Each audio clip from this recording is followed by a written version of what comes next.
Himalayas are one of the most ecologically sensitive and biodiversity rich regions of the world. They are the basis of life and livelihoods for nearly a quarter of the world's population. They're called the water towers of Asia because they are the main source of water for much of the Asian continent. They're also the youngest mountain ranges in the world and therefore fragile. The region is seismically very active and receives very high rainfall. These are the factors that make the Himalayan region a very dynamic zone. There are many versions of what happened, what led to the flooding in Uttarakhand on February 7th that are still sort of being spoken about. I will go with the information provided by Dr. Ravi Chopra, a very important scientific and public-spirited voice for Himalayan ecology and development. His organization has been engaged in monitoring these regions for many years. He is of the view that the snow and ice melt from the upper reaches moved into a rocky valley that day, and this became an avalanche of water, rocks, and boulders, and it hit the Rishiganga river, which is downstream, and then it moved further downstream with great energy. Now, we will know what actually transpired on that day only when the government comes out with its report on what actually happened.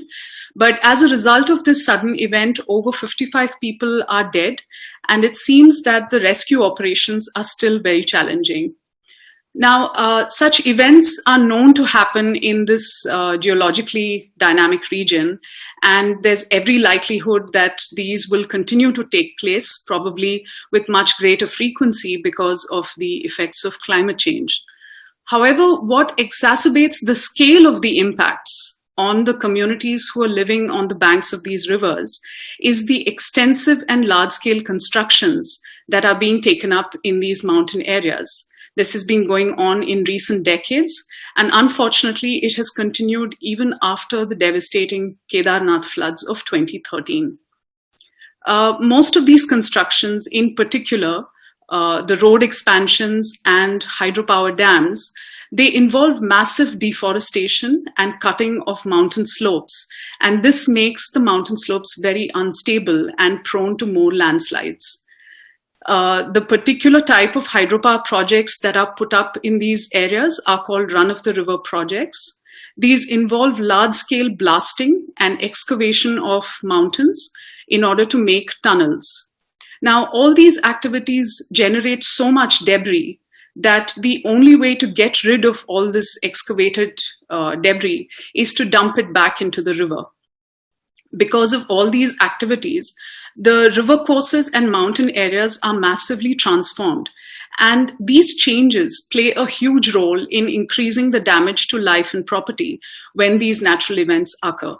So in my view, these forms of development escalate natural events into tragic disasters. The construction-centered development paradigm and the poor environmental governance of this important region has unfortunately also been pushed using climate change narratives. Large hydropower dams are now categorized as renewable energy because they allow the production of energy without the use of fossil fuels. And these projects are now being offered many incentives and concessions.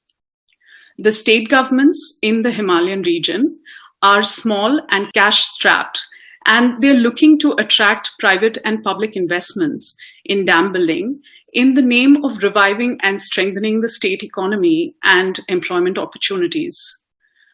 Local communities who have lived around these projects, they suffer the localized impacts of these projects on a daily basis. Those who work in these projects also face these risks from project operations. These projects themselves have been damaged almost every monsoon. Despite all of these things, these projects keep coming back because they're tied up with the political economy of these states. You can say that power, politics, and money are implicated in these projects, which put public safety at great risk. Every time you travel to these areas, you'll hear people talk about the Neta Babu Thekedar nexus, which is leading to these projects. The recent disaster shows us once again that we must reimagine and pursue the economic and social well-being of the Himalayan region and give up this construction-centered development paradigm for the Himalayas.